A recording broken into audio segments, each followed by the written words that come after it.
This is what it looks like when you get up to edit a video. You realize that all the audio was just crap, destroyed. Let's re-record this thing.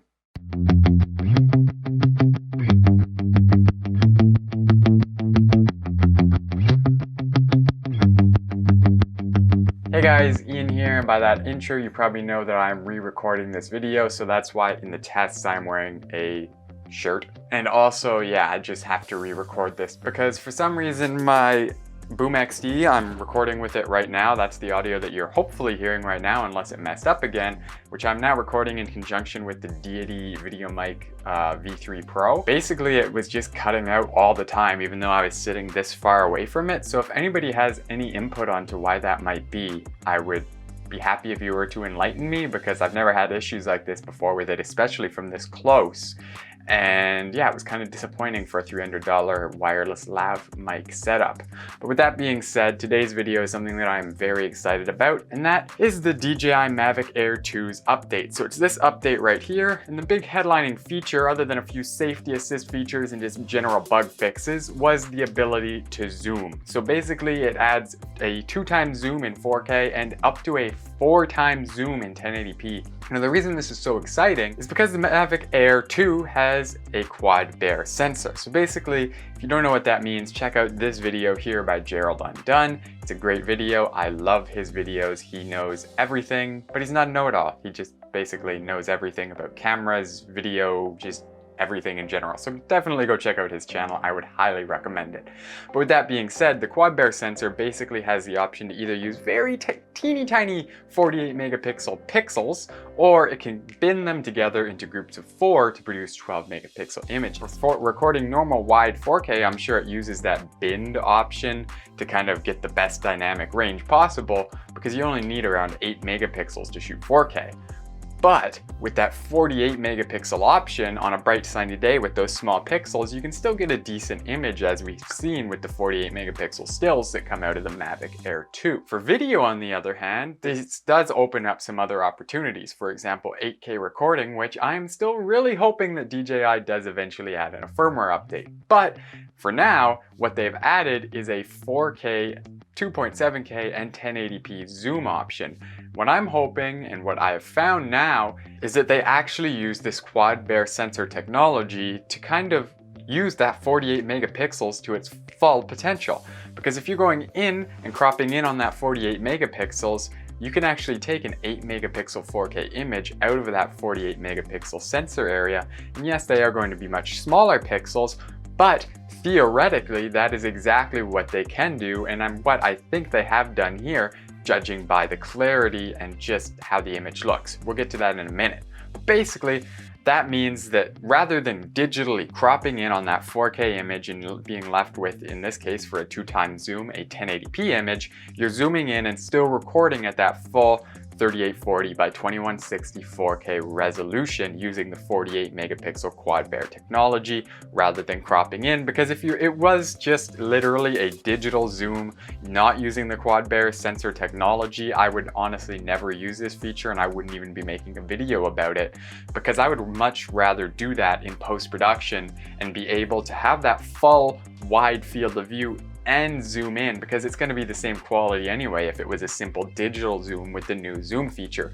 However, like I said, I'm pretty sure that this is using the quad Bayer sensor technology to take an 8 megapixel 4K image out of that 48 megapixel sensor. So enough rambling, let's get into this. Now there are a few downsides to this, which I said before. Well, no, actually I didn't. That was in the video I recorded before that had bad audio. What I said in that video was that basically the two downsides, or the major ones, are that one, it can't be used in conjunction with 4K at 60 frames per second or with HDR mode. So you can't use the zoom function in conjunction with those. The second one, and probably a bigger one for me that's an issue, is the fact that the zoom mode in 4K is a completely separate option than just in the normal wide mode. In 2.7K, which can go up to 60 frames per second with a 2x zoom, and 1080p, which can go up to a 4x zoom, Both of them are just like on an iPhone where you just press the button and zoom. It's not a separate zoom mode. It's literally just integrated into the 1080p and 2.7K recording options. However, for 4K, it's a completely separate option called 4K zoom, or if you're not going to use it, 4K wide. And when you go into the 4K zoom, there's a slight crop on the sensor already. And this was basically kind of the downside, but also the thing that made me think this is probably using the quad bear sensor technology, because if not, they really wouldn't need to crop it if it was just a digital zoom. That's why I feel like they're using that 48 megapixel sensor and actually, well, using all those pixels to still get a 4K image, albeit with very small pixels, but it's still retaining that resolution. So without any further ado, let's get into these tests. The first one, which I recorded the other night, was actually just of my face, because I think if you can actually zoom in on this drone, shooting people with that much more flattering kind of equivalent focal length of around 50 millimeters, it's much more flattering than the wide 28 millimeters, which can distort faces, and you're really not going to get that close to people at 28 millimeters. But at around 50 or 48, whatever the 2x zoom would be, it's a lot easier to shoot people. Secondly, I did a couple shots quickly outside on a bright sunny day just to show you guys exactly what these shots look like. And one last thing before we get into this, I know I'm delaying it because I just keep spewing out things that I recorded in this other video. I shot all of these at 100 ISO, which is the base ISO. The reason behind this is because, well, regardless of whether or not it uses that quad bear sensor technology, digital or quad bear zooms, whatever they may be, don't look good at higher ISOs. The more noise there is, the more noise reduction it's going to apply, and it's basically just going to ruin the shot. So this is best used on days where it's bright and sunny midday, or just places with good lighting where you can use that base ISO, because as soon as you start ramping up that ISO and the noise gets introduced more and more, it's gonna ruin that zoom, digital or quad bear, either because a digital zoom, when you zoom in, you're gonna see that noise reduction, see that noise more, or with the quad bear, it's just small pixels, they aren't gonna look good at higher ISOs. So basically, long story short, I shot all of these at 100 ISO, all in 24 frames per second in the respective resolutions shown on screen. So with that being said, without any further ado, let's get into these tests.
Okay, so I hope you guys enjoyed that. That's pretty much all the testing I have done. And judging by my observations, it looks like they are somewhat using this quad bear sensor technology. The digital zooms looked way more over sharpened, and they also just didn't quite look as good to me. They may not look as sharp when you first look at them, but when you add the sharpening in post-production, it comes out much cleaner and looking much more professional. As well, the fact that it's a softer image is actually a good thing. For example, the Mavic Air 2 looks much sharper than the Mavic 2 Pro. However, the Mavic 2 Pro has a much better image because it's much easier to add sharpening versus to remove it. So the softer the image coming out of the camera, it's actually better for most video standpoints, as long as you're planning to do some sort of post-production. So with that being said, I'm quite impressed with what's coming out of this. Everything that I've seen here, I think that they are using the quad bare sensor technology, and I also think the image coming out of it looks pretty darn good. So I will be using this in the future, and I will be using this as opposed to digitally zooming in the future. I think that slight crop in the 4K mode, if you are going to be zooming in, is worth it, just because the actual end result of that zoom is far superior to a simple digital zoom on the wide image. Thank you guys so much for watching. I apologize for the apparel. I just wanted to get this video done. I thought I was just gonna have to sit down and edit it this morning, but here I am recording it again. Yeah, like I said, if you guys know anything about the Comica Boom XD and why it might have just cut out repeatedly on me, let me know.